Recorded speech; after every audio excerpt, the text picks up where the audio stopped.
pencher vers moi son oreille, et je le chanterai toute ma vie.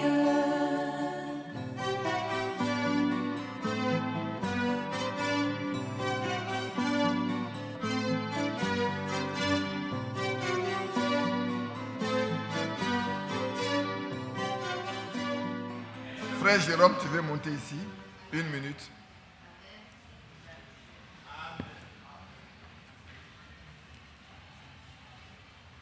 Je sais que vous le connaissez, mais je sais que vous ne le connaissez pas. Je vais te dire quelque chose. Je vais te dire un mot à l'église. Dis un mot. Vas-y. Que Dieu soit béni. Le Seigneur nous a fait vraiment grâce de nous appeler à lui pour que nous puissions le servir. C'est vraiment merveilleux, frères et sœurs, d'être en Jésus-Christ. Quand les choses ne vont pas bien, c'est lui le consolateur. Et lui, nous sommes reconnaissants pour tout ce qu'il a fait pour nous. La dernière fois, lorsque j'avais perdu mon épouse, j'ai vu vraiment la main du Seigneur et son secours. Et surtout, l'amour que les frères et sœurs ont manifesté à notre endroit a été tellement grand que je suis reconnaissant à Dieu et je bénis son nom pour tout ce qu'il a permis, ce qu'il a fait. Nous avons été comblés au-delà de notre espérance et il nous a consolés véritablement. Que son nom soit béni. Je vous remercie aussi pour toute votre participation, pour tout ce que vous avez fait pour nous. Que son nom soit béni.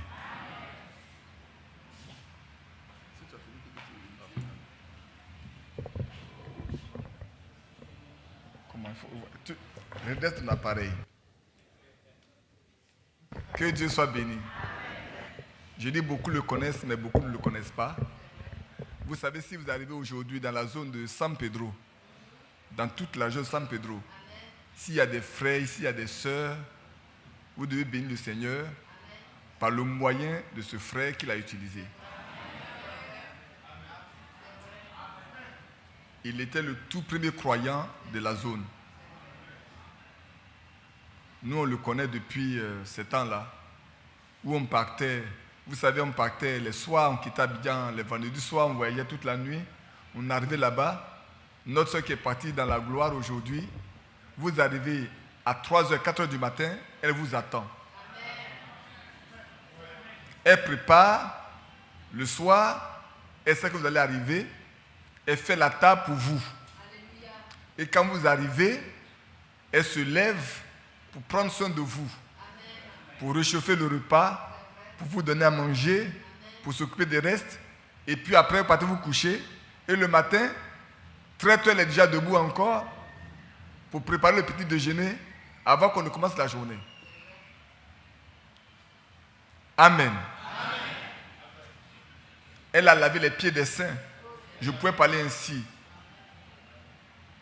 Que Dieu soit loué.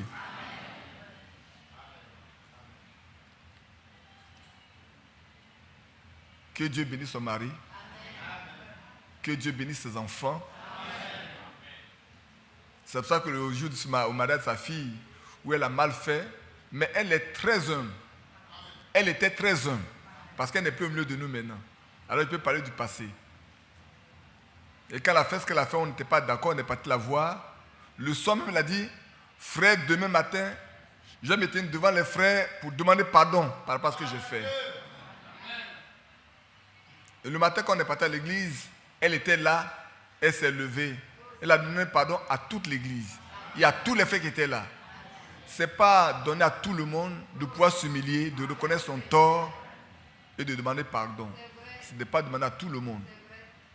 J'ai dit souvent que ceux qui ne savent pas demander pardon, c'est des gens qui n'ont jamais expérimenté le pardon. Si quelqu'un a expérimenté une fois le pardon avec le Seigneur, il ne peut pas refuser le pardon à quelqu'un d'autre.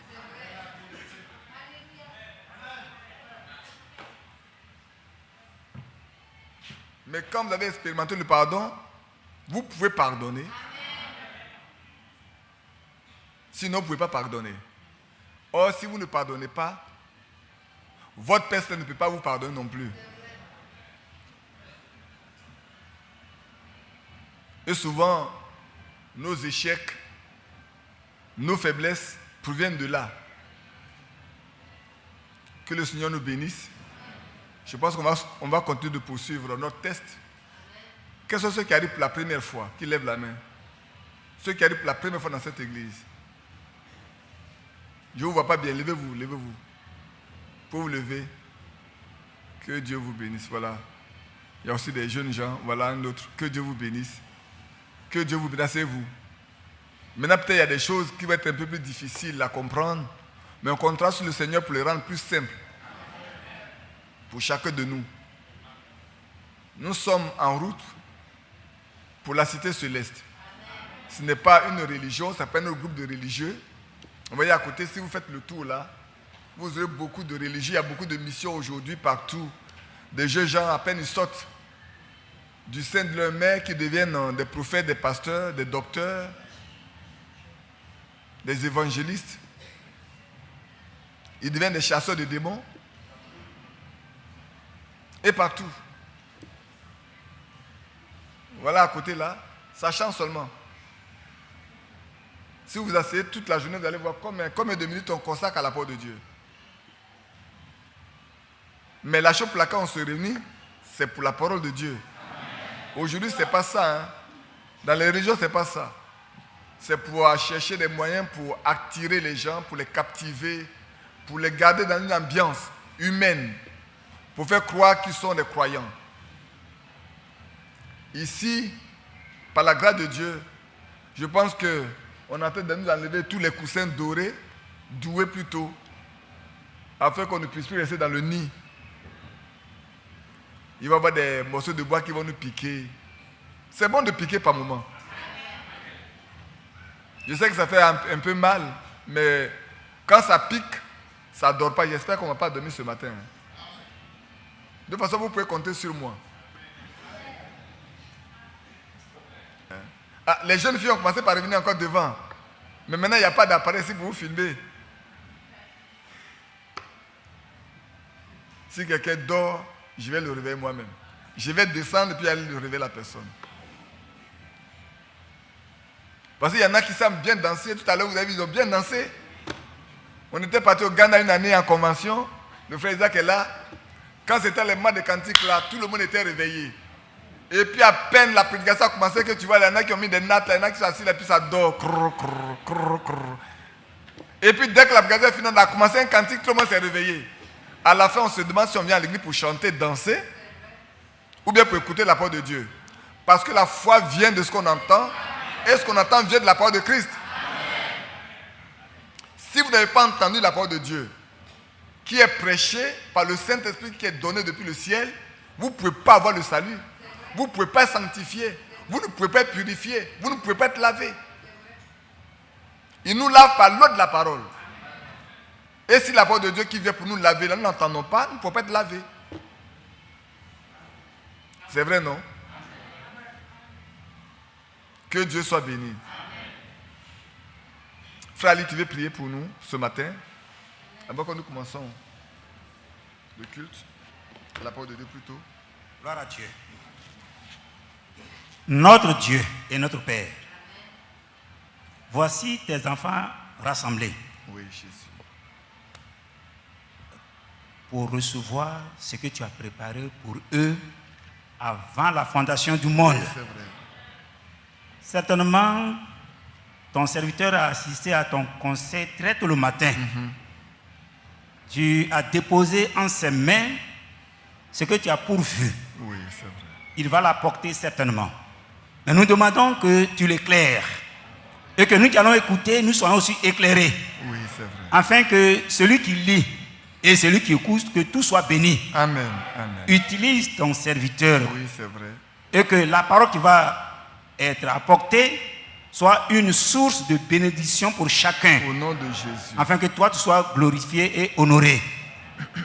Utilise-les à bon escient au nom de Jésus, notre Seigneur. Amen. Amen. Que le Seigneur vous bénisse.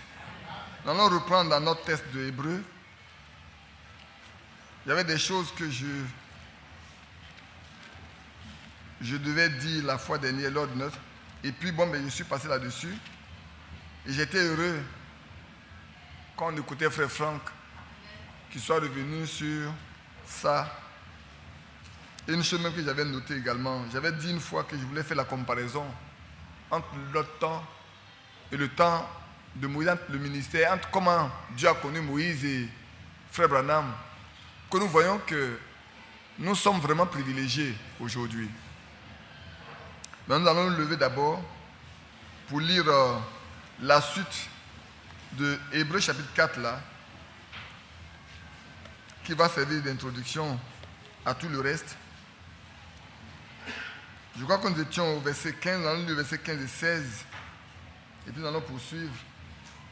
C'est des passages, ces deux versets sont très riches, car nous n'avons pas, non, ça peut être le verset 14, non? Oui, verset 14. Mais je vais l'appeler verset 13. Nulle créature n'est cachée devant lui, mais tout est nu et découvert aux yeux de celui à qui nous devons rendre compte. Ainsi, vous voyez, c'est la conséquence, c'est la suite. Ainsi, puisque nous avons un grand souverain sacrificateur qui a traversé les cieux, Jésus, le Fils de Dieu, demeurons fermes dans la foi que nous professons. Car nous n'avons pas un souverain sacrificateur qui ne puisse compatir à nos faiblesses. Au contraire, il a été tenté comme nous en toutes choses, excepté le péché. Approchons-nous donc avec assurance du trône de la grâce, afin d'obtenir miséricorde et trouver grâce pour être secourus dans nos besoins. Seigneur, bénis la lecture de ta parole et donne-nous la bonne compréhension au nom de Jésus-Christ. Amen. Vous pouvez vous asseoir.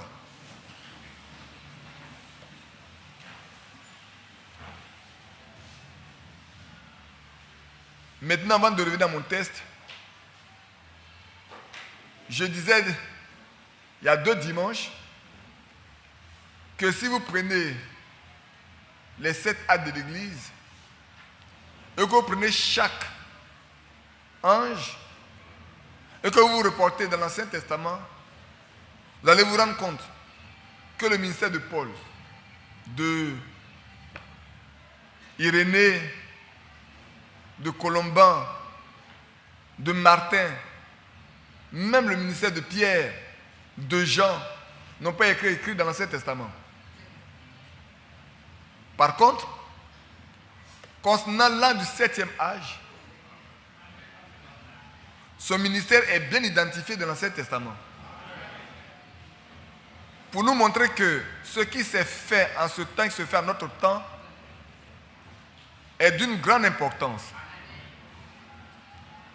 Pour la première venue, le Seigneur a envoyé Jean-Baptiste. Pour la seconde venue, il a envoyé Branham avec le message que nous avons. Et pour montrer l'importance du ministère, du message qu'il va donner, vous allez vous rendre compte, frère. Je vais lire 2 passages. Je vais d'abord lire dans Genèse chapitre 15 et je vais lire dans Malachie chapitre 4 avant de dire la suite de ce que je voulais dire. Lisons dans Genèse chapitre 15. Ça, c'est ce matin seulement que je m'en suis aperçu. Et j'ai compris seulement que c'est tellement beau pour nous quand le Seigneur veut nous parler.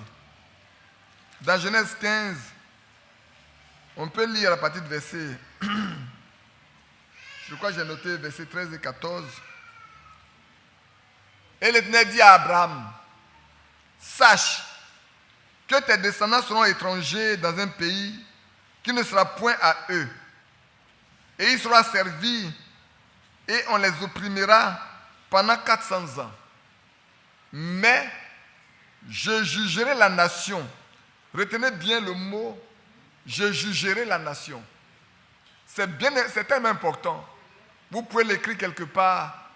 Parce que quand on va lire dans Malachie, je vous fais voir la similitude qui existe entre ce que le Seigneur dit pour ce qui concerne la sortie des fils d'Hébreux de l'Égypte, et ce qui va arriver en Égypte, et ce qui va arriver chez nous également à la fin des temps. Mais je juge la nation à laquelle ils seront asservis. Ils sortiront ensuite avec de grandes richesses. Toi, tu iras en paix vers tes pères, tu seras enterré avec une heureuse vieillesse. Alléluia. Amen. Maintenant, quand vous lisez dans Malachie, au chapitre 4,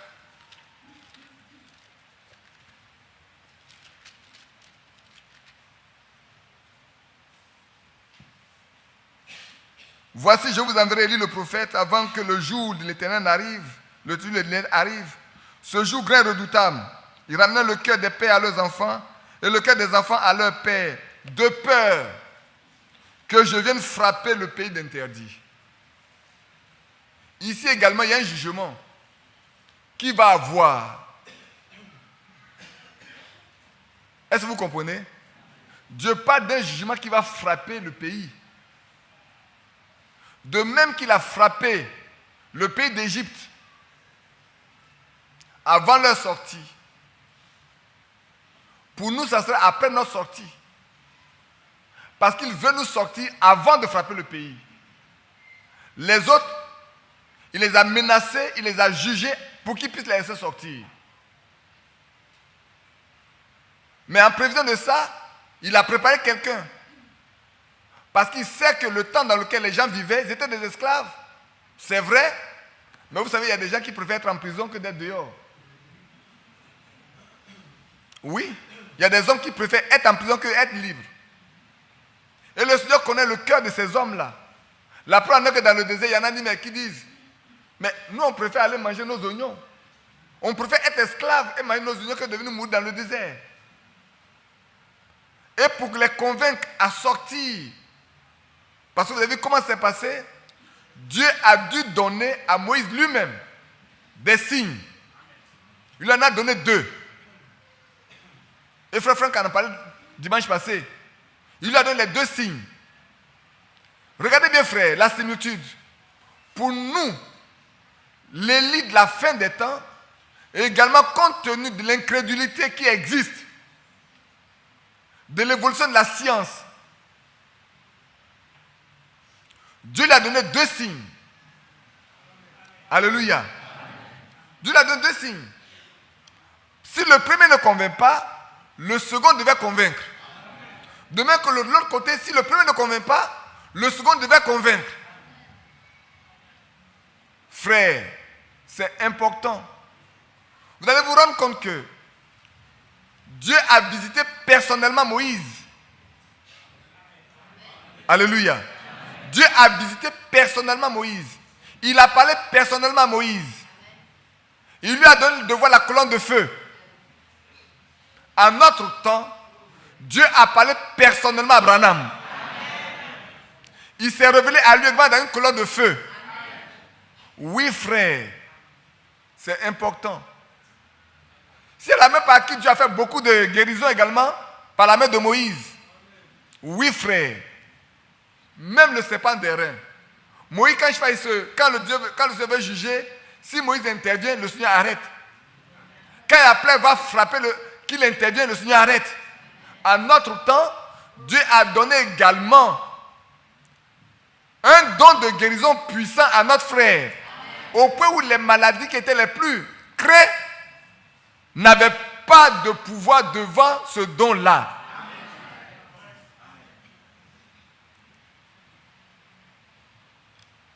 Frère, et vous allez vous rendre compte, autant Moïse était législateur, c'est-à-dire celui qui a écrit la loi, vous comprendrez également qu'à frère Branham, Dieu a donné la possibilité de nous révéler au niveau du mariage beaucoup de choses qui étaient cachées avant. C'est pour ça que frère, permettez-moi de vous dire, nous sommes privilégiés quant à ce qui concerne la compréhension des problèmes de mariage. C'est parce que nous ne voulons pas utiliser les instruments. J'emploie ce terme. Les instruments qui nous ont été donnés, tous les moyens que Dieu nous a donnés pour qu'on ait des mariages heureux, nous-mêmes. Nous n'en voulons pas, c'est parce que nous souffrons. Samedi passé, nous étions, le frère Mathias et moi, et le frère Roger de l'Arabia à Maféré, pour aider nos frères, le frère Amango également, pour aider nos frères à parler un peu. J'aurais aimé que mes frères ne nous suppriment pas notre tableau habituel. Trouvez moi pour nous mettre notre tableau quelque part, au cas où on en a besoin, on puisse l'utiliser. Hein? Je demande à mes frères de ne pas nous supprimer notre tableau. Complètement, ça fait des années, on ne l'a plus. Il nous arrive souvent d'en avoir besoin. Je pense qu'on peut en avoir besoin dans ces temps. Aujourd'hui, si c'était là, j'allais l'utiliser. Mais je vais me débrouiller pour vous l'expliquer. Alors qu'on parlait avec les frères, parlant des problèmes, alors un frère dit, mais ils ne comprennent pas que ils sont à côté ici, et les frères ne veulent pas qu'ils viennent traiter les problèmes. Ils ne veulent pas les recevoir. Alors je lui ai dit, mes frères, quel pouvoir avez-vous, vous, d'aller dans l'autre église pour régler leurs problèmes? Prends-moi la Bible et montre-moi exactement comment tu dois pouvoir aller. Frères, nous avons des problèmes dans nos églises parce que nous ne comprenons pas les Écritures. Même quand on nous les prêche, quand nous pensons que nous sommes tellement instruits, nous ne faisons pas attention à ce qui nous est dit. Alors j'ai été assez... Après, je me suis rendu compte que j'ai été assez fort dans les choses que je lui ai dit, mes frères. Il ne vous est pas donné le pouvoir de votre église d'aller dans l'autre église pour régler des problèmes. Dieu ne vous a pas donné ce pouvoir-là. Malheureusement, souvent les gens ne savent pas. Et je vais l'expliquer plus clairement. C'est pourquoi j'aurais besoin le tableau s'il n'est pas déchiré. Est-ce que les frères peuvent me donner le tableau? Maintenant, tout à l'heure, je parlais de San Pedro. Heureusement, mon frère est là. Le frère est parti d'où? À San Pedro. Le frère est parti de Boaké à San Pedro. Écoutez bien, je prends l'exemple simple. Le frère est parti de Boaké, de l'église de Boaké à San Pedro. Il arrive à San Pedro, par sa main, Dieu crée une petite église. Et l'église commence à fonctionner. S'il y a un problème, à qui il doit s'adresser? Mais il doit s'adresser à son église d'où il est sorti. Pour que ceux qui l'ont enseigné au départ puissent l'aider à régler le problème qu'il a. Maintenant, suivez-moi bien. Si en même temps, par lui, deux églises à côté naissent, supposons que deux églises naissent, peut-être simultanément, ils sont côte à côte. Plus la sienne, la première, ça fait 3 églises. Vous comprenez? Et puis l'une des églises, ils sont bien côte à côte, peut-être lui-même il est un peu plus loin. Je vais exagérer, les deux sont à 25 km l'une de l'autre.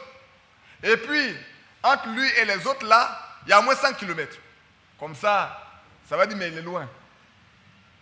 Ou 150 km. Et puis l'une des églises petites a des problèmes.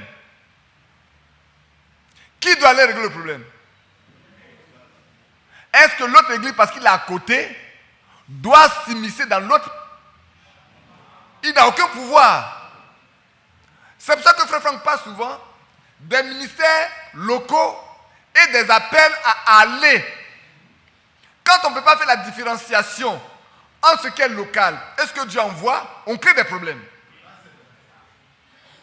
Parce que ce qui est un ministère local, il reste local. Il ne peut pas sortir, même s'il est un prophète, docteur, apôtre ou quoi que ce soit. Il n'est pas apôtre encore. Parce que quand il doit être apôtre, il doit sortir. Dès qu'il est apôtre, il sort.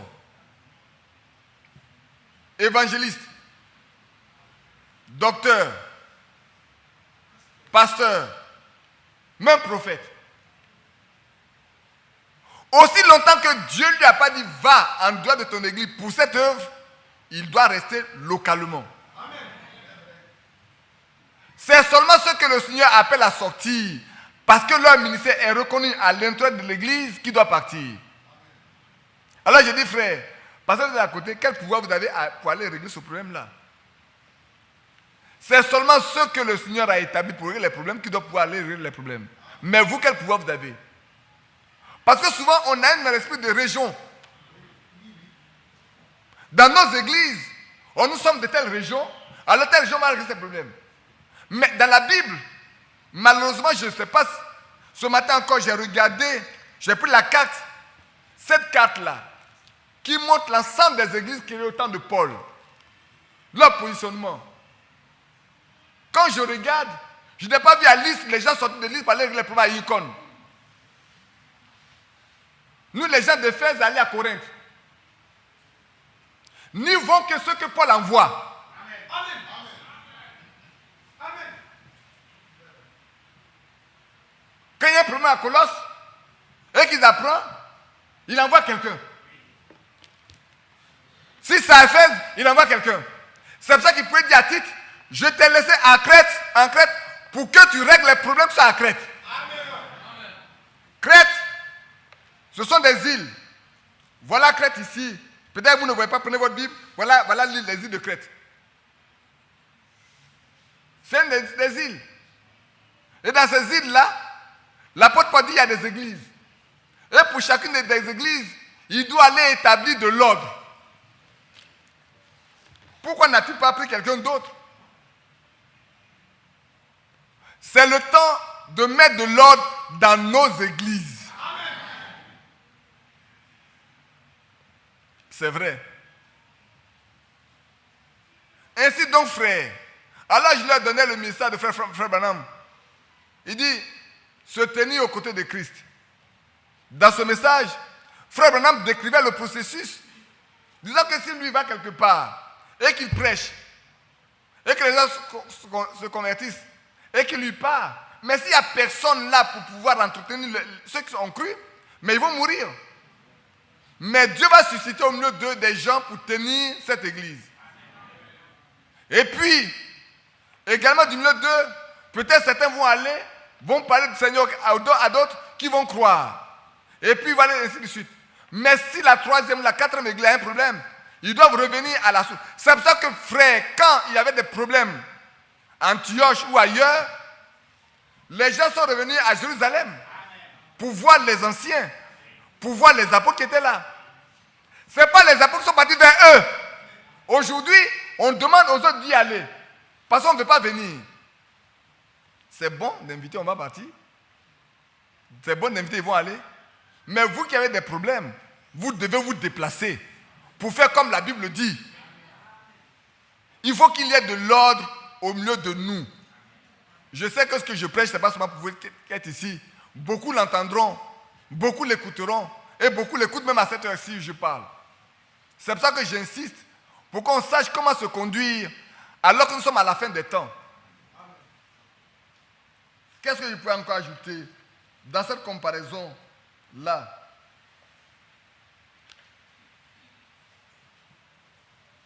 Vous savez, à Moïse, Dieu a révélé son nom. Ah oui, à Moïse, Dieu a révélé qui il est. Il dit, va dire au peuple, à la descendance d'Abraham, que je suis celui qui suis. Le Dieu d'Abraham, d'Isaac et de Jacob. Alléluia. En notre temps, également, Dieu nous a révélé le nom de Dieu. Il nous a révélé son vrai nom. Parce qu'avant, tout ce qu'on connaissait, c'est Père, Fils, Saint-Esprit, qui n'est pas un nom, qui n'est que des titres.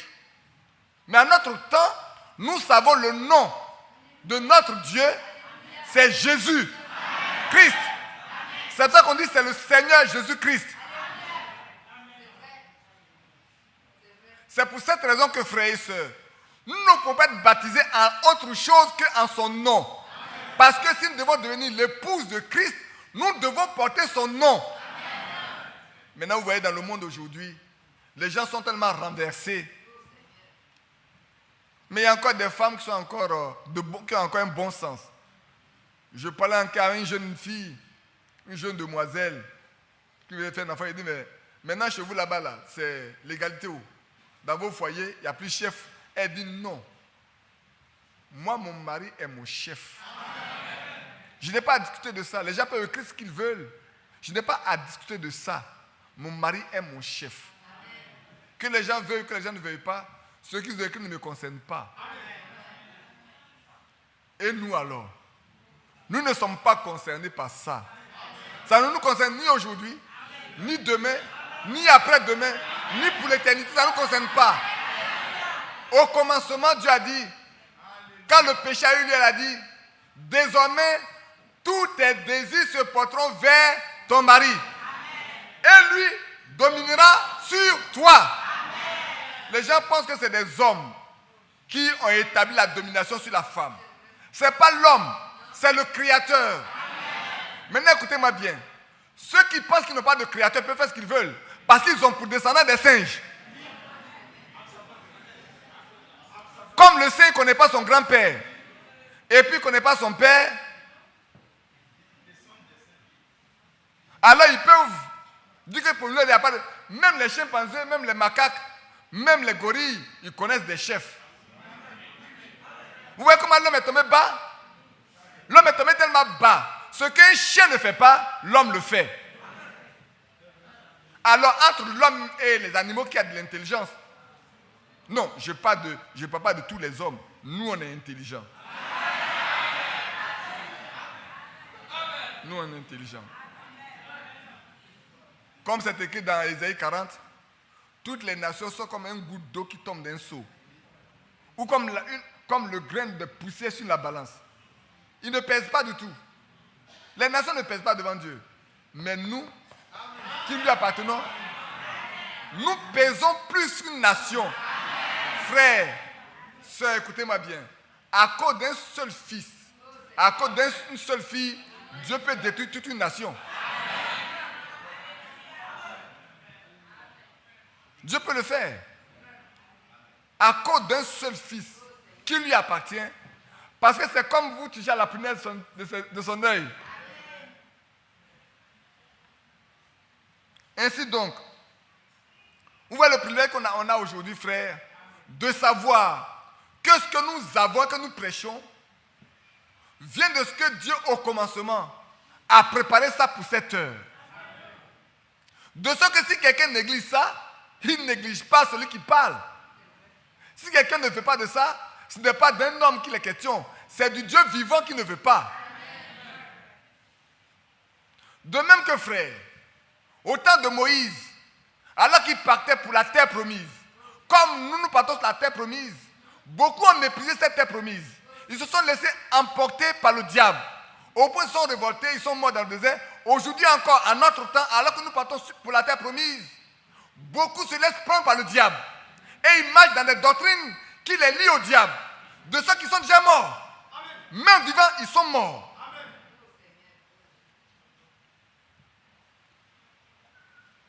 Maintenant, je sais que ceux qui attendent mes chants pour savoir ce qui va se passer, ce matin, vous avez dribblé quand même, je ne sais pas, non? Hein? Thierry, Frézo, tous les techniciens là, ils savent que quand je commence à chanter le 598, ils disent, mais ce matin, ça va être très difficile. Ce matin, je ne l'ai pas chanté. Je pense que ça sera aussi tendre que ça quand même. Hein?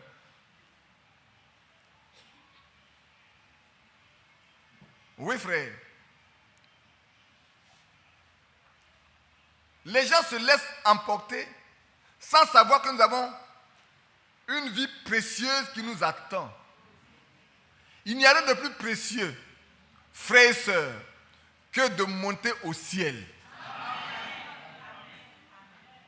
Peut-être souvent quand on me parle, j'ai failli faire chanter Ville. Non, pas Ville de Père de Lumière, non pas ça. L'autre que mon fils aime bien chanter. Il y a un pays au-delà du ciel. Oui, frère. Vous savez, ce pays au-delà du ciel-là, les premiers avant nous l'ont vraiment cherché. On le lit dans Hébreux chapitre 11. Ils l'ont tellement cherché qu'il y en a qui se sont laissés même scier, comme je disais l'autre dimanche. Peut-être que vous n'avez jamais fait attention. Ceux qui ne sont jamais allés dans une menuiserie ou dans une scierie, ils ne peuvent pas savoir ce qu'on appelle scier quelqu'un. Se laisser scier. Moi, j'étais menuisier. Ils sont surpris. Quand j'étais au collège, mes vacances avant d'aller au village, je partais trouver mes amis qui étaient des menuisiers, j'ai travaillé avec eux dans leur menuiserie. Je disais à mes collaborateurs que j'étais apprenti de Paga. Non, je vous dis la vérité. J'ai été apprenti de Baka à Djamé Yopougon. En ce temps-là, la gare était au marché, là où on appelle le marché maintenant. C'est là où se trouvait la gare. Dans les années 72, j'ai fait apprenti chauffeur de Baga. On remplissait, on chargeait, puis on venait déposer à Yopougon et puis on partait. Ce que les autres font maintenant là. Nous, on a fait avant eux.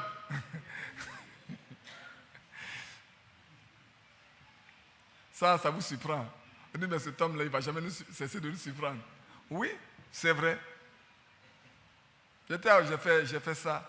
J'ai été menuisier. J'ai assisté les maçons à construire.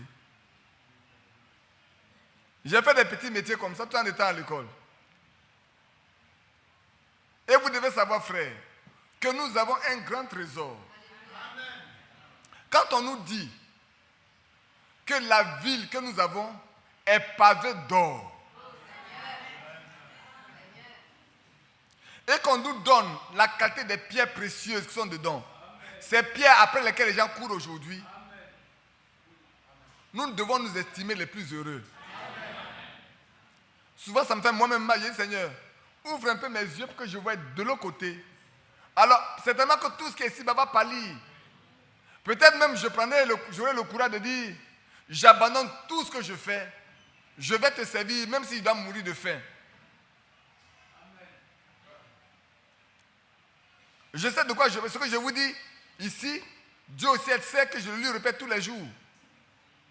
Le Dieu que je sais, c'est que je le lui répète tous les jours. Il m'arrive même souvent de dire, mais Seigneur, je ne sais pas si c'est dans ta volonté, si j'arrête tout pour vraiment m'asseoir et pour consacrer ma vie à te servir. Mais si je le fais que tu ne m'as pas envoyé, je serai le plus malheureux parce que je souffrais plus que maintenant. Voilà pourquoi je suis là. Mais il m'arrive souvent de dire, je vais tout laisser et puis prendre mon temps pour prier, pour marcher et puis prêcher. Parce que la richesse qui est attachée à ça est trop élevée.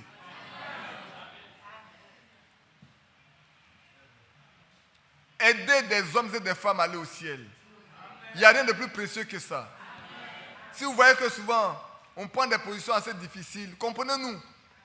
Parce qu'il n'y a rien qui puisse nous empêcher de forcer quelqu'un à aller au ciel. Je dis bien forcer, nous voulons vous forcer à rentrer. Forcer. Tout à l'heure, je prenais l'exemple. Pour que la brebis puisse rentrer, mais je vais prendre son agneau. 2 fois, je prends son agneau pour l'obliger à rentrer. Parce que là-bas, là où on le fait rentrer, se trouve la sécurité. Dehors, les loups sont nombreux. Les lions sont nombreux. Les tigres, on est vulnérable. Mais quand on est dans le pâturage, on est en sécurité. Parce qu'on franchit la porte. Et celui qui est la porte, c'est Jésus-Christ. Maintenant, revenons à notre test. Après avoir fait le parallèle entre ce que nous avons aujourd'hui, frères, que Dieu nous a donné, par rapport à ce qui s'est passé à la première sortie, au premier exode, à la sortie où les gens sont sortis, le peuple de Dieu est sorti de l'Égypte pour aller à Canaan, nous devons maintenant comprendre toute la richesse que nous avons avec ce que Dieu nous a donné à cette fin des temps. Deuxième, tu ne peux pas mépriser ça. Maintenant, revenons dans notre livre de Hébreux chapitre 4. Tout à l'heure, quand je lisais, j'ai fait exprès, j'appuyais sur un mot. Certainement qu'il y en a qui ont remarqué que j'appuyais sur un mot. Peut-être qu'il y en a qui n'ont pas fait attention. Mais je vais le reprendre. Ainsi, puisque nous avons un grand, nous n'avons pas seulement un souverain sacrificateur. Et j'ai pris le temps de fouiller dans d'autres traductions pour voir si c'est chez moi, c'est dans cette traduction, c'est demi grand. Mais non. J'ai consulté au moins 5 traductions. Dans les 5 traductions, le mot grand est sorti. Nous avons un grand souverain sacrificateur. Alléluia. Ce n'est pas seulement un souverain sacrificateur de l'ordre d'Aaron. Non. Il est au-dessus de l'ordre d'Aaron. Il est grand souverain sacrificateur. Aaron, permettez-moi de dire, j'ai noté certaines choses. Aaron peut intercéder, c'est vrai. Mais Aaron ne pouvait pas secourir. Tous les souverains sacrificateurs qui étaient, il ne peut pas secourir ceux qui sont en danger. Mais notre souverain sacrificateur a le pouvoir de nous secourir. Aaron ne peut pas sauver. Tous les souverains sacrificateurs, jusqu'à Anne,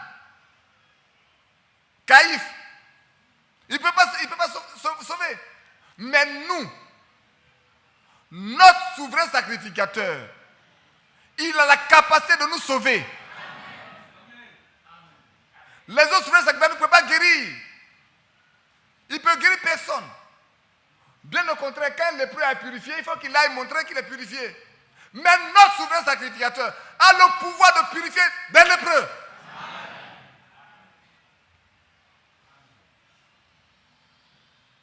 C'est vrai. Aaron ne pouvait pas nourrir quelqu'un. Lui-même, il a besoin d'être nourri. Il a besoin qu'on apporte la dîme dans sa maison pour lui donner à manger. Mais notre souverain sacrificateur a la capacité de pouvoir à tous nos besoins. Et nous allons le lire tout de suite. Ainsi, puisque nous avons un grand souverain sacrificateur qui a traversé les cieux, Jésus, le Fils de Dieu, demeurons fermes dans la foi que nous professons. Maintenant, frère, je parlais à une de mes collaboratrices la semaine dernière. Il y en a qui aiment le mariage interreligion. Et souvent, ça pose beaucoup de problèmes. Parce que si tu te maries à un catholique, tu es assis ici, tu penses que tu ne trouves pas de mari, tu es parti par un catholique. Vous ne pouvez pas marcher ensemble. À un moment donné, il va y avoir des accros. Quand ton mari voulait aller adorer Marie, et qu'il vient entraîner les enfants, tu ne vas pas être d'accord.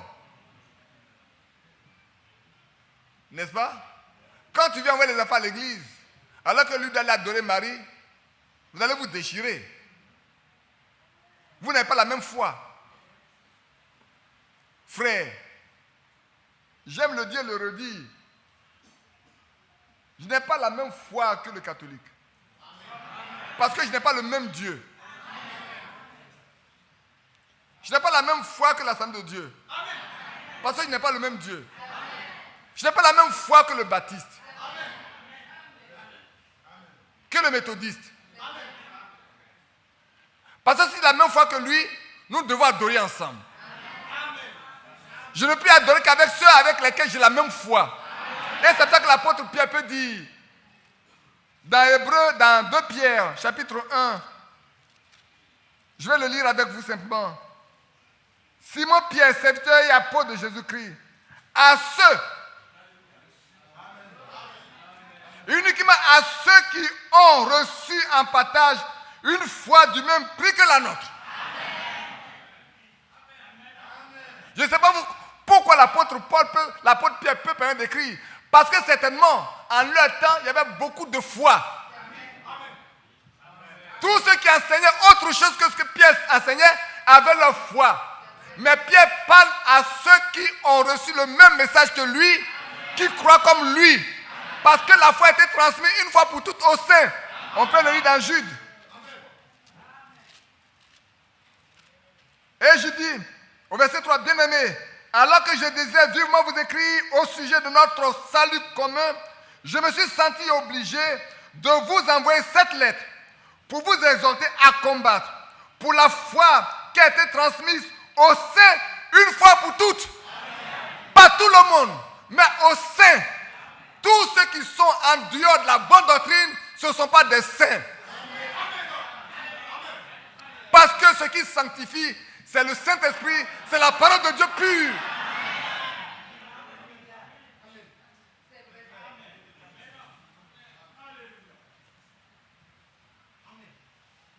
Ainsi, demeurons fermes dans la foi que nous professons, dans celle que nous professons. Pas dans autre foi, mais celle que nous-mêmes nous professons. Sachant qu'il vient du ciel, cette foi-là, restons fermement là-dedans. Car, conjonction de coordination, là je regarde mon papa qui est derrière. Je ne suis pas grammairien, je ne suis pas linguiste. Alors si je l'amène ici, je sais que Je dois m'asseoir simplement pour écouter. Je vais vous dire une chose. Quand je suis sorti de l'université, j'avais un très mauvais français. Même maintenant, ce n'est pas bon. Hein. Mais celui qui m'a soutenu, qui m'a conseillé des livres, qui m'a dit, mon fils, le niveau que tu as là, voilà les livres que tu dois lire. Voilà comment tu dois faire. Et alors quand j'ai commencé, j'ai appris à ses côtés le français. Car nous n'avons pas un souverain sacrificateur faible. Je prends ce mot d'abord, avant d'aller plus loin. Nous n'avons pas un souverain sacrificateur soit faible. Parce que quand je suis dans Luc, frère Mathieu, tu vas me donner le passage, c'est dans Luc 2. Dans Luc chapitre 2. Oh là là. Oh, je lis la partie verset 67. Je n'ai pas le verset tranquille, mais je lis la partie verset 67. Je lis le chapitre 1, verset 67. Luc chapitre 1, pas de verset 67. Zacharie, son père, fut rempli du Saint-Esprit et il prophétisa ces mots. Béni soit le Dieu, béni soit le Seigneur, le Dieu d'Israël. Alléluia. Le Seigneur est bon. Hein? Il a coupé, il n'a pas dit le Dieu d'Abraham, d'Isaac. Il a dit le Dieu d'Israël. Parce que les 12 tribus viennent d'Israël. Il dit le Dieu des 12 tribus. De ce qu'il a visité et racheté son peuple. Je ne sais pas si vous arrivez à faire le lien entre le passage d'Hébreux 4 que nous venons de lire et ce que nous lisons maintenant. Vous arrivez à faire le lien? Est-ce qu'il fait le lien? Qui comprend et qui ne comprend pas? Qu'il y a un lien très fort là-dedans. Bon, je vais regarder. Béni soit le Dieu, c'est le Dieu d'Israël, de ce qu'il a visité et racheté son peuple. Ceux qu'il a rachetés, il leur a donné la foi.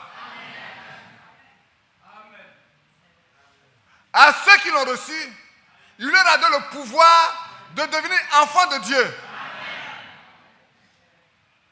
Et c'est lui qui produit en eux le vouloir et le faire. Amen. Celui qui leur donne la foi nécessaire pour marcher dans la sainteté. Amen. Et nous suscite, de ce qu'il a dit et racheté son peuple, et nous a suscité un faible sauveur. Un puissant sauveur. Et ce puissant sauveur, c'est le Seigneur Jésus-Christ. C'est pour ça que quand vous revenez dans Hébreux chapitre 4, nous n'avons pas un souverain sacrificateur qui ne puisse compatir à nos faiblesses.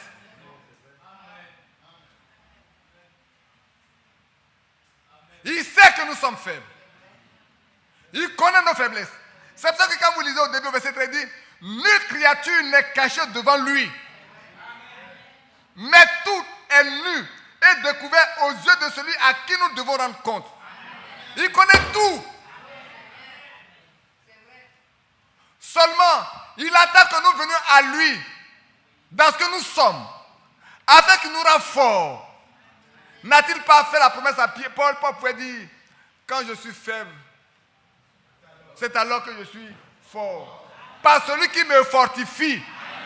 Parce que la force ne vient pas de Paul. La force ne vient pas de moi. La force ne vient pas de toi. La force vient de celui qui est capable de nous fortifier. Christ. Oh là là. Je ne savais pas comment je me sens. Au contraire. Il a été tenté en tout, excepté le péché. Comme nous sommes tentés aujourd'hui, il a été tenté. Mais n'a jamais été tenté par le péché. Parce que le péché, c'est l'incrédulité. Pas les péchés. Ce que nous commettons, voler, fumer, boire, tricher, ça c'est les fruits du péché. On fait ça parce que nous ne sommes pas des croyants. Maintenant ça devient fort. Si quelqu'un croit ne boira pas, quelqu'un va dire, oh frère, on peut boire un verre. Supposons que dans la journée là, tu es invité par 4 personnes, chaque personne à sa table, et tu es invité à... Parce qu'il y en a qui disent, autour de la table, il faut boire un verre. Dans la même journée, il est invité par 4 personnes, et chaque personne se trouve autour d'une table, on lui donne un verre. C'est un verre qu'on lui donne. On ne lui donne pas 2 verres. Il ne va pas dire, j'ai bu déjà mon verre de la journée. C'est un ivrogne. Parce que tu ne peux mettre dedans que ce qui est dedans. Je vais vous l'expliquer. Le fumeur ne fume que parce qu'il y a déjà une dose de goudron dedans. Et quand la dose de goudron est en train de finir, il est obligé de compléter.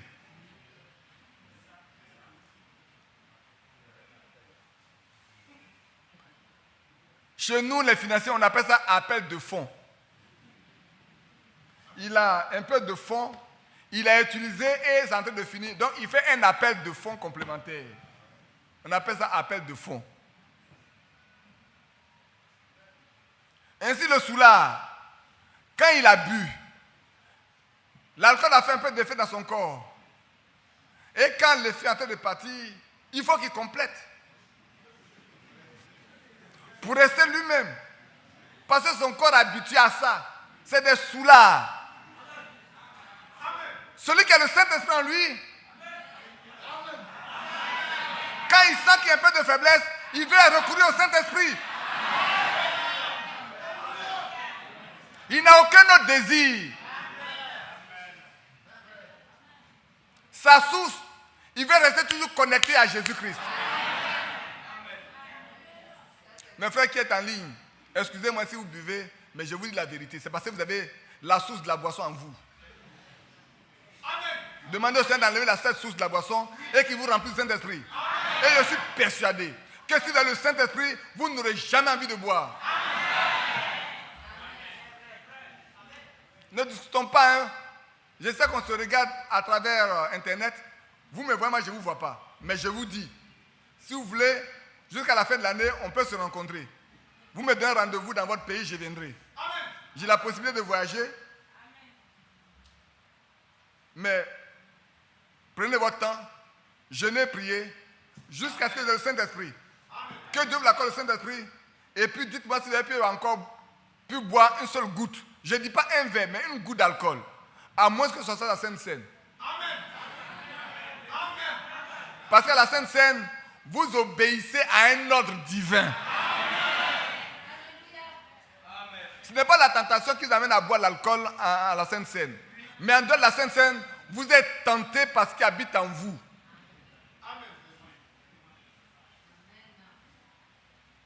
Maintenant, acceptez le péché. Ainsi donc, comme lui, il a été tenté en nous, il sait, frère. Comme il a été tenté comme nous, il sait ce que fait la tentation. Et si nous courons vers lui, il est capable de nous délivrer de la tentation. Parce que souvent, c'est nous-mêmes qui préparons la place à la tentation. Allez dans Jacques. Jacques le dit. Je veux quand on rentre à la maison, vous avez quelque chose à lire. Allez-y, lisez ça dans Jacques. Si vous lisez tout ici, vous n'avez pas dit à la maison. Allez, lisez ça à la maison, dans Jacques.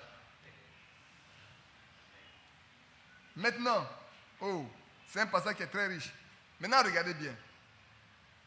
Je vais continuer au verset 7 d'abord.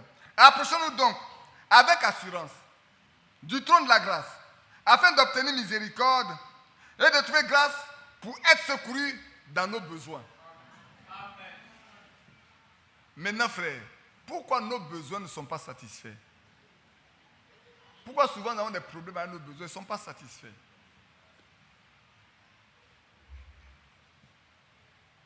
Alors que nous avons le grand souverain sacrificateur qui est prêt à tout faire, à nous secourir, à tout nous donner. Mais pourquoi souvent nos besoins ne sont pas satisfaits?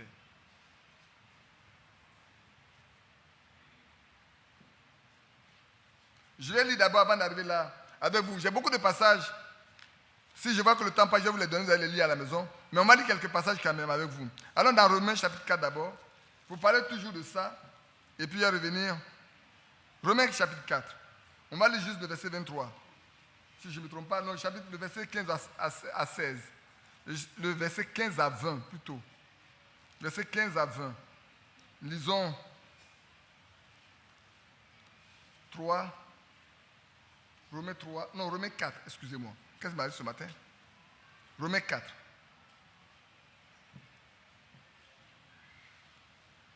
Vous êtes maintenant? Car si les héritiers le sont par la loi, la foi est vaine. et la promesse est nulle, est annulée. C'est ça, non? C'est ça? Ça, c'est le verset 14. Verset 15. Car la loi produit la colère. Et là où il n'y a point de loi, il n'y a point non plus de transgression. C'est pourquoi les héritiers le sont par la foi, pour que ce soit par la grâce, afin que la promesse soit assurée à toute la postérité. Je ne sais pas si vous comprenez. Qui a compris?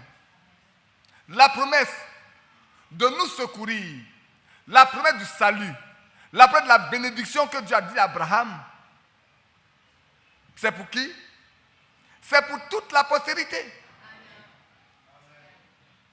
Ce n'est pas une partie, c'est pas pour une partie de la postérité. C'est pour chacun de nous. Ou bien vous ne faites pas partie de la postérité. Si vous faites partie de la postérité, la promesse, elle est garantie à chacun de nous.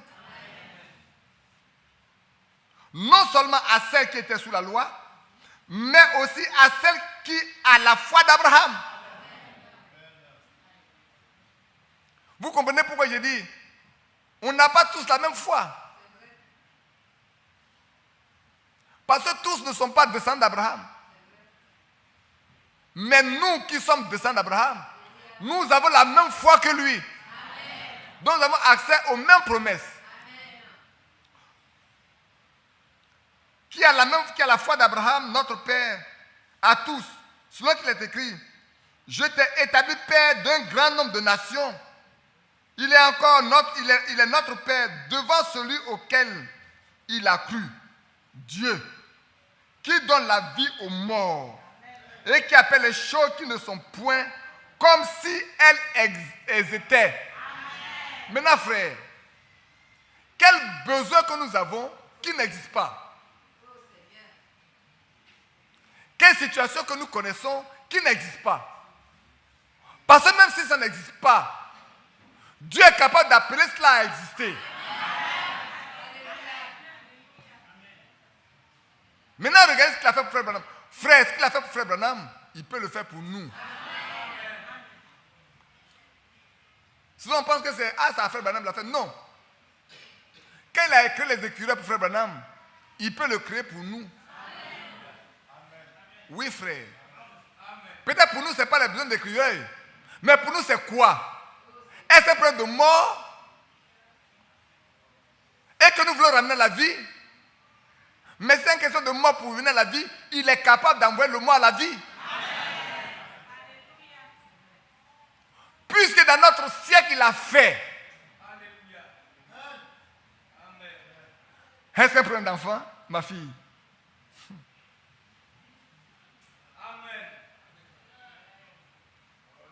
Il y en a combien qui attendent des enfants? Qui lèvent la main? Tenez-vous debout.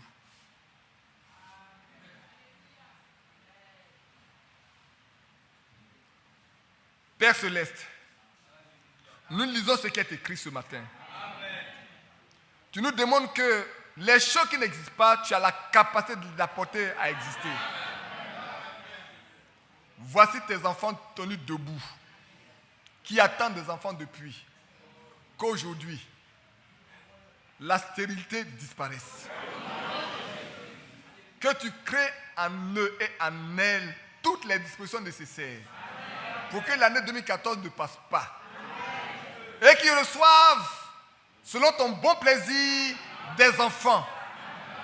Que tu l'accordes maintenant, nous te le demandons, au nom de Jésus. Amen.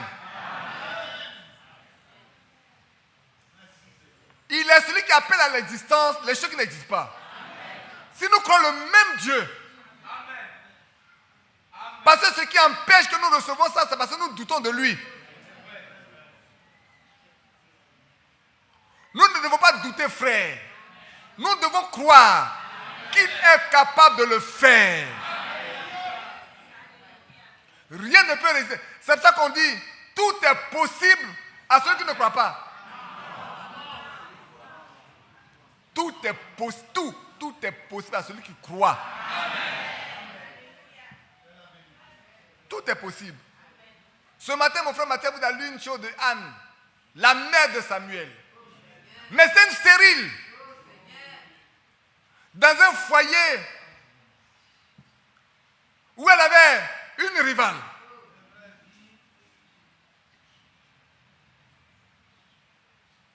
Elle était stérile.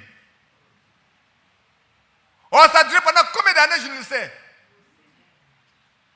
Et chaque jour, c'était des humiliations. Mais un jour,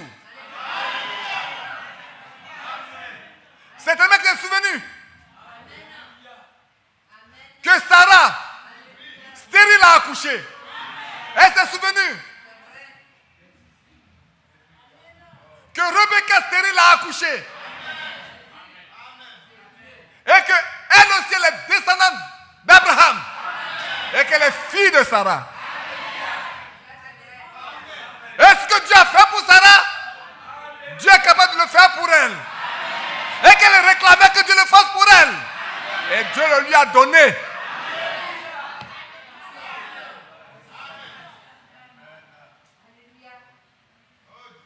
Est-ce que nous servons le même Dieu? Frère, sachez bien ce que j'ai dit dès le commencement. En ce que nous croyons, Dieu l'a prévu avant la fondation du monde. Il a préparé quelqu'un qui nous a envoyé depuis la fondation du monde. Pour que la valeur de la Bible nous soit donnée. Pour que nous n'ayons pas un Dieu historique.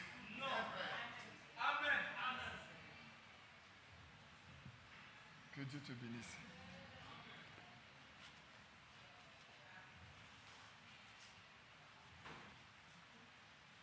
Notre Dieu n'est pas un Dieu historique.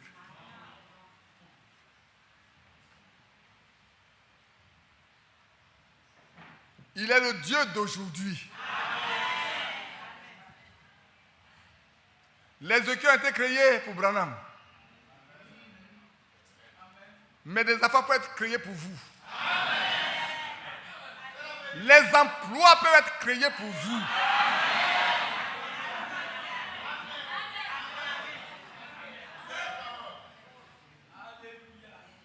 Là où il y a des troubles, il peut créer la paix. Les fois qui se déchirent, si vous tournez vos regards vers Jésus, oh là là, la Bible dit qu'il est capable de nous secourir dans nos besoins.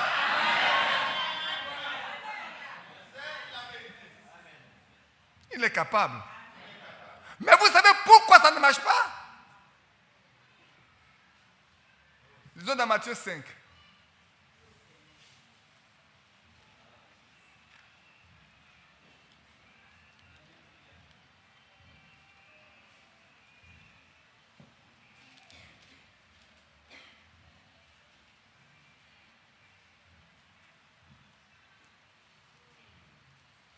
Je lis avec vous avec verset 21. Mais ce n'est pas tout ça qui m'intéresse, je lirai quand même pour donner le contexte. Vous avez entendu qu'il a été dit aux anciens, tu ne tueras point. Celui qui tuera est passible de jugement. Mais combien sommes-nous qui ne tuons pas aujourd'hui? Nos langues sont faites pour tuer malheureusement. Mais moi je vous dis que quiconque se met en colère contre son frère est passible de jugement. C'est un obstacle. Celui qui dira à son frère, Raka, mérite d'être puni par le Sanhédrin. Et celui qui dira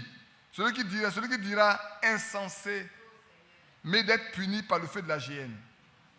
Maintenant, regardez bien le verset 23. Levez votre tête. Je vais vous le lire. Si donc, tu présentes ton offrande, où était Anne? Qu'est-ce que Anne faisait? Ils étaient partis pour adorer. Vous n'êtes pas là pour adorer ce matin? Vous n'êtes pas dans le même temple? Anne était dans le temple. Elle est partie pour adorer. Elle est partie pour offrir son offrande à Dieu. Nous, nos offrandes sont des prières, des louanges. C'est des cœurs contrits. Il dit, je suis avec ceux qui ont un cœur contrit. Quelqu'un dit dans la détresse, qui crie à moi, moi je vais l'exaucer avec qui me glorifie. Et si tu te souviens, tu te présentes ton offrande à l'autel, et que là tu te souviennes que ton frère a quelque chose contre toi, non pas que toi tu as quelque chose contre ton frère, mais que lui, il a quelque chose contre toi. Oh, souvent, je vais m'arrêter un peu. Souvent, je sais Mathias a quelque chose contre moi. Mais comme c'est moi qui sais, j'attends qu'il vienne. Je sais qu'il a quelque chose contre moi. Lui, il a quelque chose contre moi. Et ça, c'est mon problème, ça. C'est ton problème. C'est ton problème. Tu sais pourquoi c'est ton problème? Parce que la Bible te dit qu'au moins tu prends ton offrande là. Si malgré tout tu prends ton offrande, elle est vaine. Ta prière ne sera pas exaucée. Tes cris ne seront pas entendus. Tes pleurs seront vaines. Oui, frères et sœurs. Au moins tu te mets à genoux. Tu te rends compte qu'il y a quelque chose avec quelqu'un. Arrête. Frère Branham nous a donné l'exemple simple. Il a eu des problèmes avec les impôts. Et il a fait dire un mensonge à sa femme. Il était tellement fatigué. Et que quand le téléphone a sonné, il a sauté et dit à sa femme, dis-leur que je ne suis pas là. Pour vous qui écoutez les messages, je pense que vous avez écouté ça. Et il était dans la cour. Donc, il n'était pas dans la salle, mais il était là. Alors sa femme a dit, je dois lui dire que tu n'es pas là. Dis-le, je ne suis pas là. Elle a dit qu'il n'est pas là. Et puis après, il est rentré. Et après, il rentre. On l'appelle pour aller prier pour une petite fille qui est malade à la mort. Et il a pris sa voiture, il est arrivé là. Vous pensez que le Dieu que nous servons là, il ne sait pas ce qu'il faut? Dieu lui a dit, hypocrite, retourne mettre de l'eau dans cette affaire avant de venir prier pour elle. Nous sommes des hypocrites. Si nos prières ne sont pas exaucées, c'est parce que Dieu nous connaît comme des hypocrites. Nous faisons semblant, alors que c'est la vérité. Et nous ne sommes pas capables de nous repentir, de régler le problème. Mes frères, sœurs, si vous le faites jusqu'au jour de l'enlèvement, vous n'irez pas.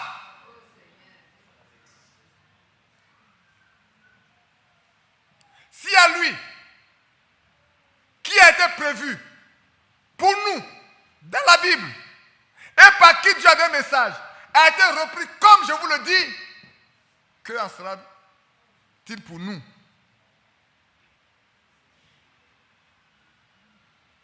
Qu'en sera-t-il pour toi, pour moi? Si lui, je ne sais pas si vous comprenez, si lui, dont le ministère est écrit dans la Bible, avant qu'il ne naisse, près de 2000 avant,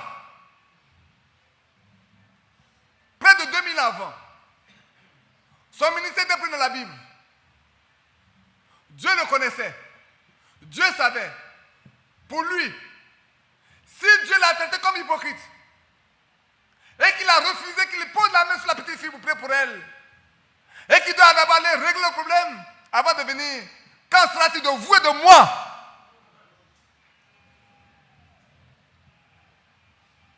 Et si frère, Dieu après ça l'a élevé là où il est assis, si nous voulons aller à ce même endroit, nous ne pouvons pas faire moins que lui.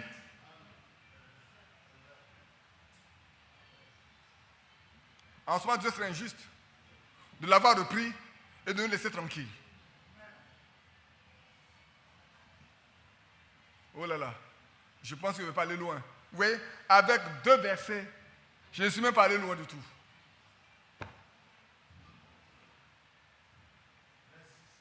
Que son nom soit béni. Si donc tu prends ton offrande à l'autel, et que là, tu te souviennes que ton frère a quelque chose contre toi, laisse là ton offrande devant l'autel. Et va premièrement, va immédiatement te réconcilier avec ton frère, puis viens présenter ton offrande. C'est-à-dire, si tu ne l'as pas fait, ton offrande est vaine. Dieu ne regarde même pas ça. Ça n'intéresse même pas Dieu. On comprend? Il y a d'abord de l'ordre à mettre. Mais malheureusement, écoutez-moi bien, dans ce que je vais vous dire. Malheureusement, souvent, notre conscience est morte. Nos cœurs ne nous reprennent même plus. On est passé tellement dans cette situation que pour finir, ça ne nous dit même rien. Et comme ça ne nous dit rien, nous pensons que tous les jours, nous sommes obligés de prier, Dieu va nous exaucer. Mais lui, il s'est arrêté depuis le premier jour où tu as fait ça. Tous les autres parcours que tu as fait, il ne t'a pas suivi. Il attend que tu reviennes au point où tu l'as laissé. Tu as continué ton chemin sans lui. Ma fille, tu as continué ton chemin sans Dieu. Tu as prié tous les jours. Peut-être tu penses que tu as été exaucé, c'est bon. Mais si tu as été exaucé, souviens-toi de Matthieu 7, 21. Pas tous ceux qui disent Seigneur, Seigneur qui est dans le royaume de Dieu.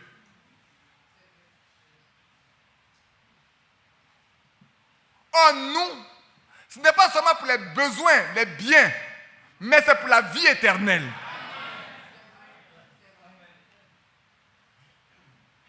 L'autre que nous devons mettre en place, l'autre que nous devons mettre en nous, l'autre que nous devons respecter, c'est afin que nous héritions de la vie éternelle. Les autres choses ne feront que suivre. S'il a dit à Abraham, va, règle ce problème avant de venir prier pour l'enfant, ma soeur, mon frère ce matin dit, va, règle le problème et ton problème sera résolu. Je te conjure devant le Seigneur, va, règle et rencontre-moi dans un mois. Si Dieu ne te répond pas, alors je ne suis pas accepté dans cette église.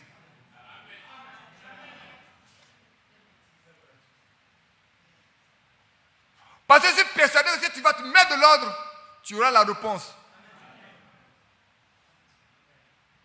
Ça ne tardera même pas. Tu comprendras que c'est la vérité. Lisons dans Jean, dans 1 Jean plutôt. Vous connaissez ces passages.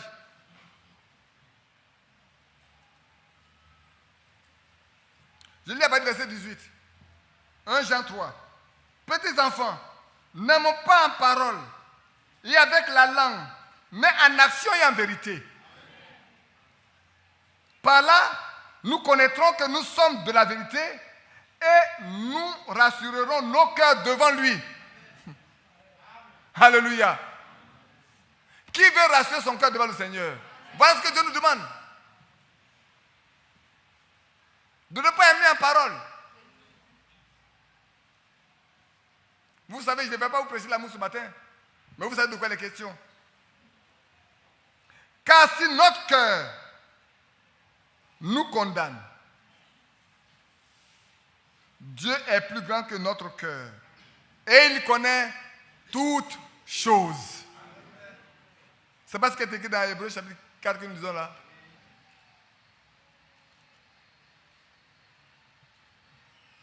C'est pas écrit dedans. C'est pas la même chose qu'on a dit dans Hébreux chapitre 4. Le verset 13.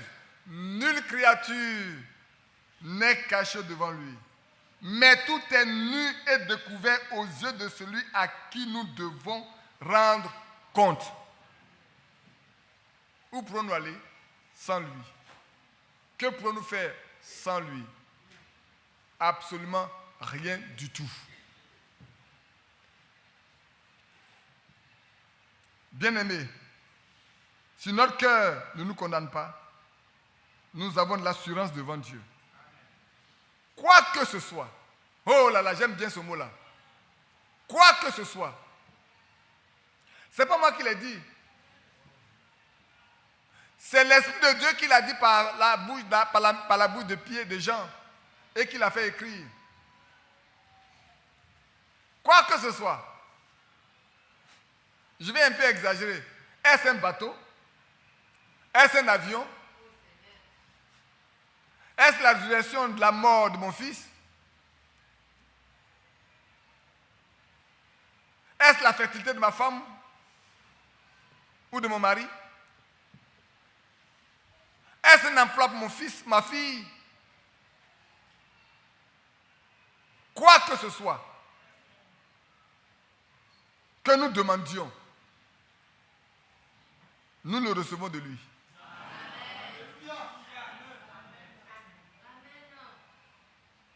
que nous gardons ses commandements et que nous faisons ce qui lui est agréable. Est-ce que nous saisissons tous?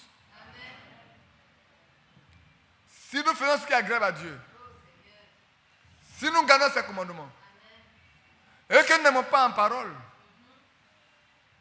nous créons les conditions pour avoir de l'assurance devant lui. Nous préparons le terrain pour avoir de l'assurance devant lui. Nous mettons tout ce qu'il faut pour que quand nous allons nous présenter devant lui, il se rend compte que nous sommes agréables et que rien ne nous condamne devant lui. Alors là, tout ce que nous pouvons demander, nous l'avons. Parce qu'avant que nous ouvrons notre bouche, il a déjà accordé.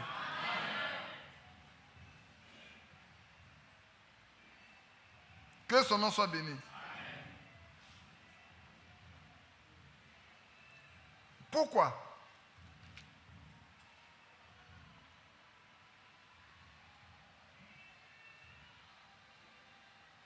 Pourquoi?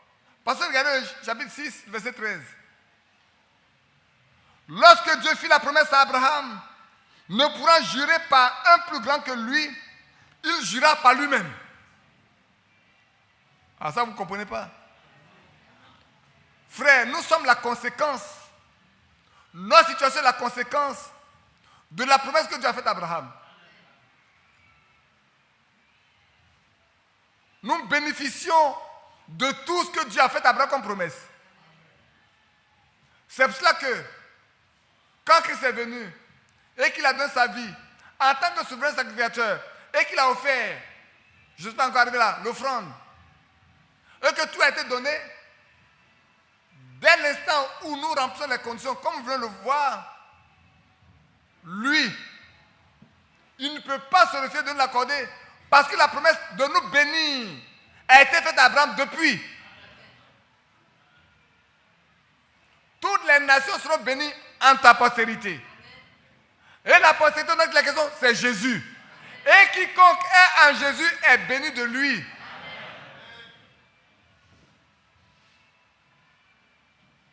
Et dit, certainement, je te bénirai, je multiplierai ta postérité. Et c'est ainsi qu'Abraham, ayant persévéré, obtint ce qui lui avait été promis. Alléluia. Je sors le verset 7. Le verset 17. C'est pourquoi Dieu voulant montrer avec plus d'évidence aux héritiers de la promesse. Alléluia. Dieu voulant montrer avec plus d'évidence aux héritiers de la promesse l'immuabilité de sa résolution, intervient par serment. Pour dire, frère, il a pris un serment pour garantir la promesse qu'il a faite. Afin que par deux choses immuables dans lesquelles il est impossible que Dieu mente, nous trouvons un puissant encouragement. Nous dont le seul refuge a été de saisir l'espérance qui nous était proposée.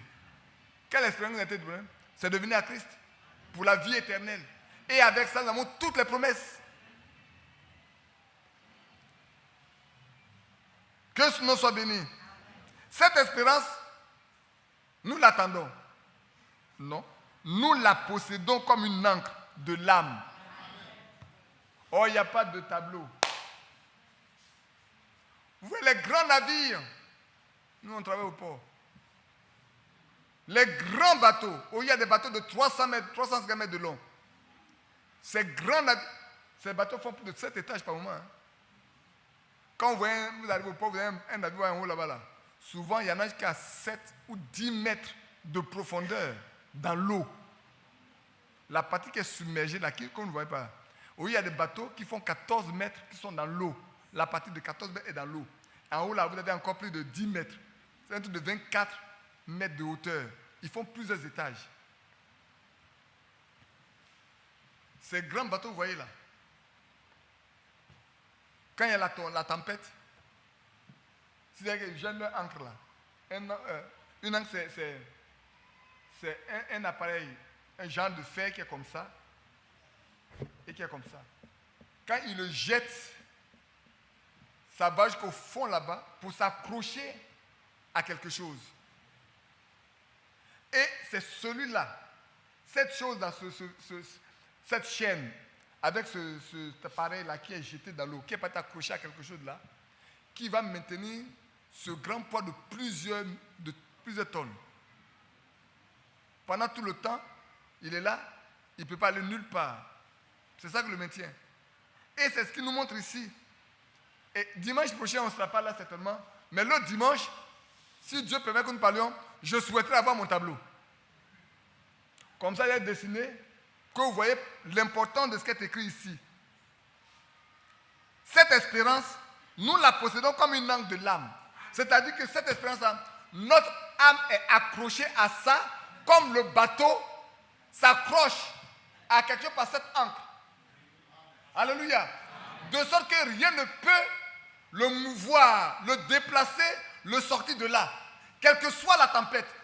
De la même chose, nous, cette espérance que nous avons en Christ, c'est pour notre âme un élément d'appui sur lequel nous sommes fondés au point où, quel que soit le vent, la tornade, la tempête, les problèmes, nous sommes stables.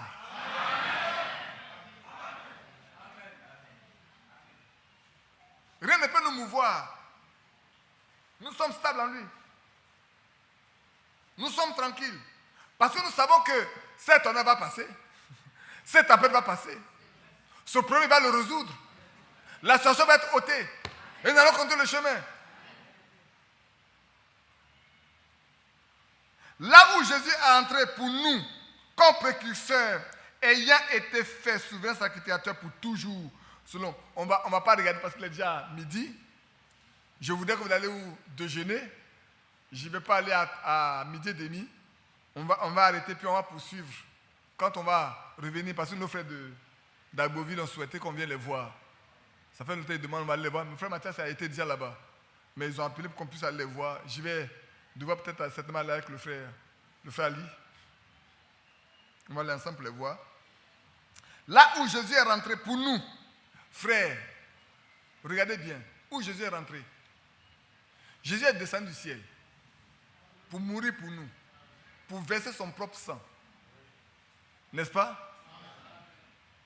Quand vous prenez dans Jean chapitre 20, peut-être dimanche prochain, l'autre dimanche on va regarder, quand vous prenez Jean chapitre 20, quand il est ressuscité ce matin, il a pris son propre sang. Comme c'est écrit dans Hébreux chapitre 9.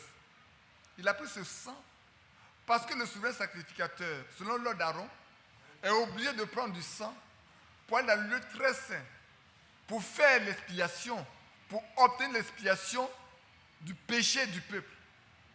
Lui également, en tant que souverain sacrificateur, il a pris son propre sang. Ce n'est pas le sang des animaux, son propre sang.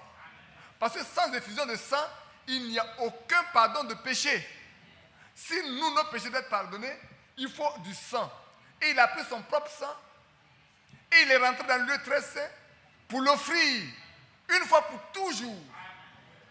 Et c'est pour ça que Frère Branham peut dire que ce sang sert de parapet entre nous et Dieu. De sorte que, quelle que soit la situation de notre vie, quand nous péchons, il dit, venez plaidons. Quelqu'un a-t-il péché? Viens et plaide. Si ton péché est rouge, comme du cramoisi, il sera blanc comme la laine. Blanc comme la neige. Nous regardons le rouge, à travers le rouge, devient blanc. J'espère que les frères peuvent faire l'expérience en mettant quelque chose de rouge à travers ce rouge-là. Parce que moi, je l'ai fait une fois. Quand j'ai une fois lu Frère Branham que c'est comme ça, je l'ai essayé moi-même. Pour voir, je ne suis pas Mathias, hein? Thomas, je ne suis pas Thomas. Je ne suis pas Thomas Didim. Mais je l'ai fait. Parce que pour dire une chose, certaines choses, on est obligé de savoir que ce qu'on dit est vrai. Alléluia. Ici, là où Jésus est rentré pour nous, comme précurseur, ayant été fait souverain sacrificateur selon l'ordre de Melchisédek. C'est pour nous que Jésus est devenu souverain sacrificateur. C'est pour nous, c'est pour intercéder pour nous. C'est pour être l'unique médiateur. C'est pour ça que S'il y a un catholique dans cette salle ce matin, je lui demande pardon. À la croix, il y avait 3 croix. À Golgotha, il y avait 3 croix. Il n'y avait aucune femme qui était à la croix. Il n'y avait que 3 hommes. Mais il y en avait 4. Parce que la 3e croix était quelque part là-bas avec Judas. Donc ce jour, il y avait 4 croix. 3 à Golgotha, 1 quelque part là-bas dans le champ. Donc il y a 4 qui devaient mourir. Mais parmi les 4 qui doivent mourir, il n'y avait pas de femme dedans. Et le 2e qui était avec Jésus, là à la croix, parce que l'autre il est parti à Judas. Vous savez, il y en a toujours qui vont avec les autres. On ne peut pas faire autrement.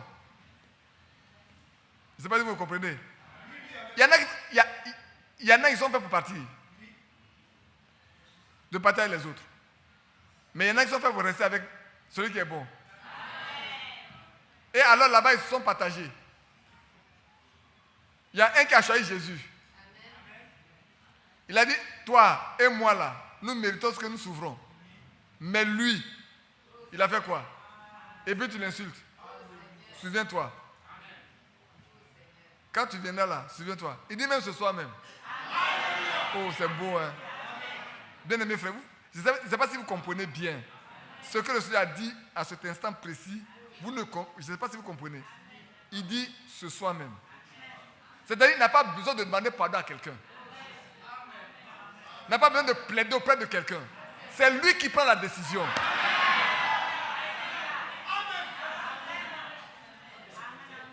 S'il a pris la décision, il n'y a plus de contestation. Alors, où Marie va venir intercéder? Si Jésus a dit non, c'est non. S'il a dit oui, c'est oui. Il n'y a pas quelqu'un qui va venir lui faire changer d'avis. Mes frères catholiques, c'est pas que je vous demande pardon. Même si vous m'écoutez en direct, mes frères catholiques, je vous demande pardon. Marie n'était pas à la croix. Marie était là avec Jean. En bas. Regardez ce qui se passait. Parce que là, elle pleurait simplement. Elle était incapable de faire quoi que ce soit. Si aux premières heures, elle était incapable, hier encore, elle est incapable, aujourd'hui, elle est incapable, demain, elle serait incapable, jusque dans l'éternité, elle serait incapable.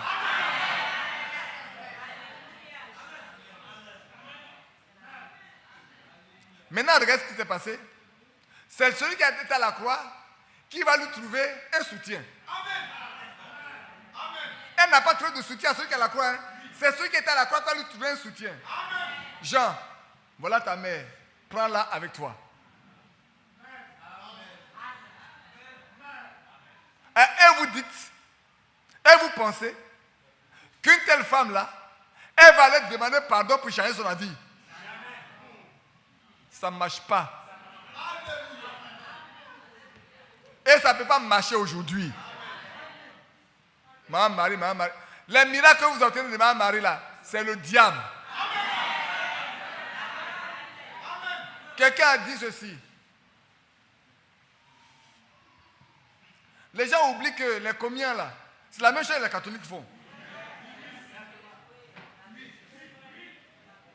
Les autres, ils taillent leur Dieu dans de l'ivoire, avec du plâtre, avec quelque chose qu'ils font bien et puis ils peignent ça, ils appellent ça Marie.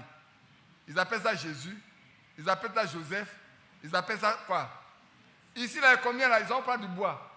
Ils taillent ça, on dit c'est sorcellerie. Mais si celui c'est sorcellerie, c'est aussi sorcellerie.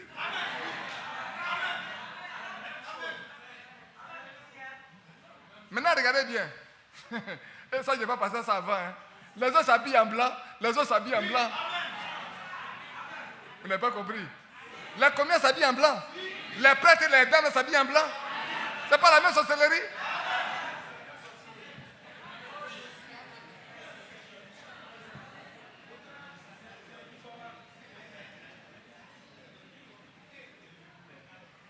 C'est même sorcellerie. Mais nous ne faisons pas de la sorcellerie. C'est pour ça que notre Dieu que nous adorons là, il n'est pas un Dieu mort, ni le Dieu des morts. Il est le Dieu des vivants. Frère, nous ne mourrons pas. Nous dormons. Aucun fils, aucune fille de Dieu ne meurt. Dieu l'appelle à la maison.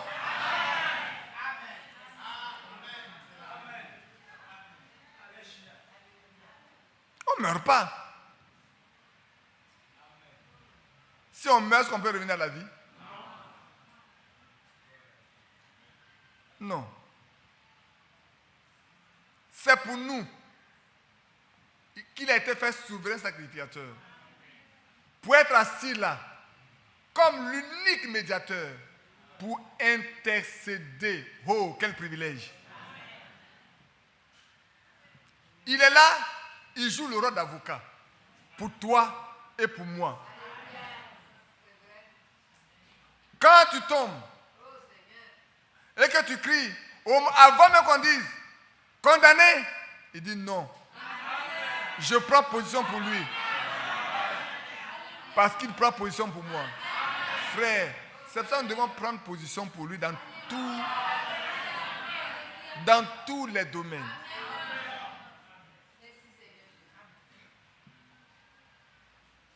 Ville de perles de lumière, existant sur les hauteurs, personne n'a encore sur terre pu contempler ta splendeur. Vous avez compris ce qu'il a dit? Sur terre là, personne n'a encore pu contempler sa splendeur. Là, l'amour de Dieu éclaire, ce sera l'agneau lui-même. Dans cette ville hospitalière, la nouvelle Jérusalem.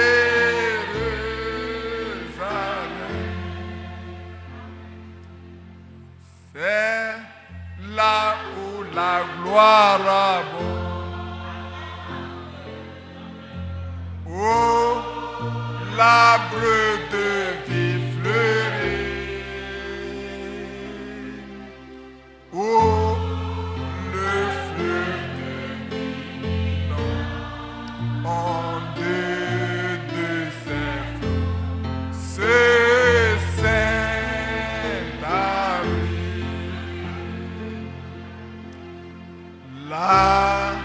l'amour de Dieu éclaire, ce sera l'agneau lui-même. Dans cette ville hospitalière, la nouvelle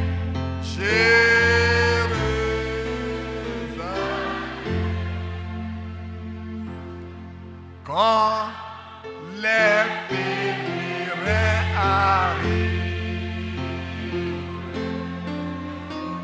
et briser les grands déserts,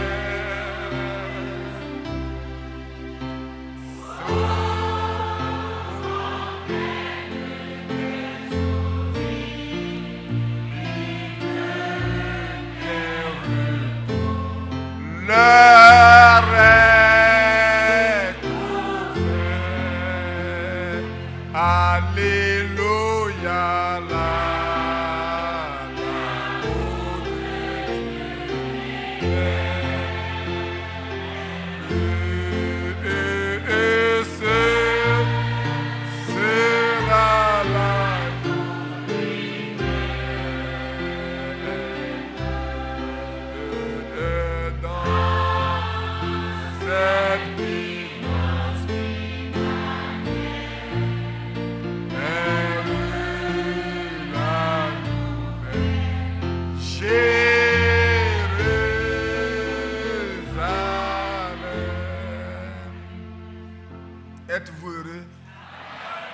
satisfait?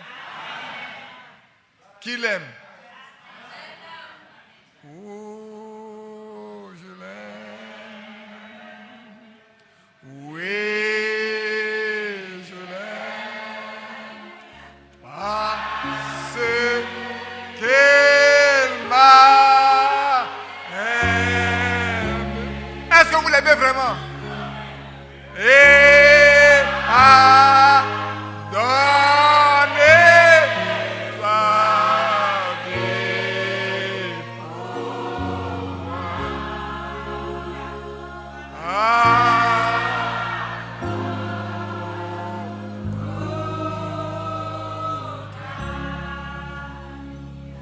Et a donné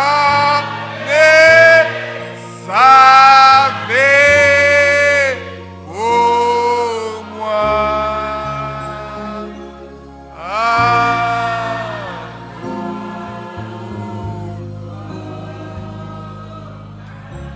Oh, je l'aime. Oh, je l'aime. Oui, je l'aime. Oui, je l'aime. Parce qu'il m'a aimé.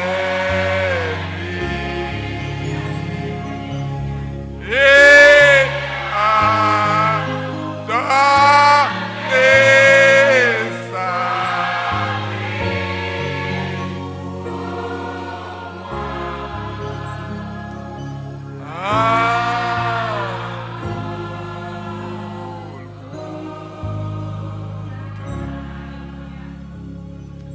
Bien-aimé Père Céleste, nous sommes vraiment des privilégiés en cette fin des temps de savoir que tu ne sais de nous révéler ta volonté, de nous tenir à l'éveil.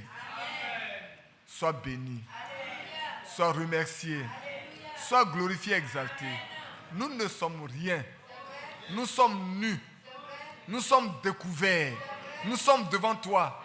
Et ce matin, tu nous as parlé afin de mettre de l'ordre dans notre vie, afin de nous équilibrer, de nous préparer pour que tout ce que tu as ordonné s'accomplisse pour nous. Merci. Donne-nous de pas d'avoir des cœurs rebelles. Une chose est d'écouter, une chose de s'en détourner si facilement. Et cela arrive, ô notre Dieu. Mais ce matin, envoie ton esprit pour nous discipliner. Envoie ton esprit, Seigneur, pour nous rendre obéissants. Tu vois, la fois dernière, ton serviteur prêcheur a dit, quelles sont les caractéristiques de Jésus? Il était humble. Il était soumis. Il avait l'amour. Et il était obéissant. Donne-nous d'avoir les 4 caractéristiques de Jésus. Être obéissant jusqu'à la mort. Être soumis. Être plein d'amour. Et marcher tous les jours de notre vie dans l'humilité. Afin que quand ta parole nous touche, nous sommes capables de nous abaisser, recevoir. Et nous laisser corriger. Merci pour ce matin. Merci pour la guérison. Merci pour les enfants. Merci pour le travail. Merci pour la réconciliation dans les foyers déchirés. Merci pour la paix. Cette paix qui vient de toi. Gloire, honneur, louange, exaltation, élévation. Et à toi seul. Règne. Tu es digne. Règne sur nos cœurs. Règne sur notre vie. Règne dans nos foyers. Règne dans nos maisons. Seigneur, règne. Règne pour toujours en nous. Au nom de Jésus. Amen. Vous pouvez vous asseoir.